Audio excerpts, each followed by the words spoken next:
ये बात सन 1918 की है। एक सुजुकी नाम का एक लड़का था जो लगभग 17 साल का था। एक दिन वो एक मेले में गया और मेले में जाकर उसने एक डॉल देखी। वह डॉल देखते ही उसने खरीद ली। उसने अपनी छोटी बहन जो कि करीब 2 साल की थी उसे जाकर दे दी और उस डॉल का नाम ओकीकू रख दिया। वह डॉल उसकी छोटी बहन को बहुत ज्यादा पसंद आई। वह लड़की उस डॉल के साथ हमेशा खेलने लगी, हमेशा सोती थी, रहती थी। उस डॉल के साथ उसका बहुत ज्यादा लगाव हो गया था।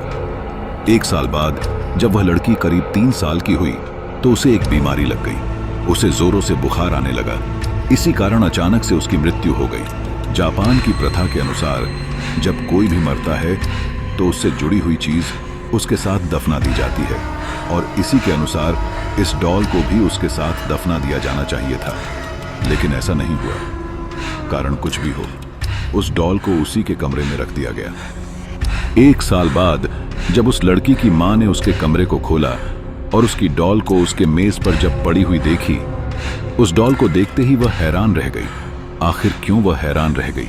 क्योंकि जब वह डॉल खरीद के आई थी उसके बाल उसकी केवल कंधों तक थे और वह बढ़कर उसके कमर तक आ चुके थे। यह देखकर वह बहुत ज्यादा हैरान हुई। उसने अपने पति को भी बुलाया और अपनी बेटी को भी बुलाया। वही पूरी बात बताई। उनके परिवार ने यह मान लिया था कि इस डॉल के अंदर उनकी बेटी की आत्मा आ चुकी है और इसी में बसेरा करती है। इसी को देखते हुए उन लोगों ने उस डॉल की किसी इंसान की तरह पालना पोषणा शुरू कर दिया। वह हमेशा उस डॉल का ख्याल रखते थे और समय समय पर उसके बाल की कटिंग भी करते थे और जैसे ही उसके बाल कमर तक आते वैसे ही उसको काट कि उसे वापस ठीक कर देते थे। कुछ सालों बाद उन्होंने अपना घर चेंज कर दिया, लेकिन वह इस बार इस डॉल को अपने साथ लेकर नहीं गए, बल्कि उन्होंने एक मंदिर में से सौंप दिया। उन्होंने इस डॉल को दिखाते हुए मंदिर के पुजारियों को पूरी बातें बताई।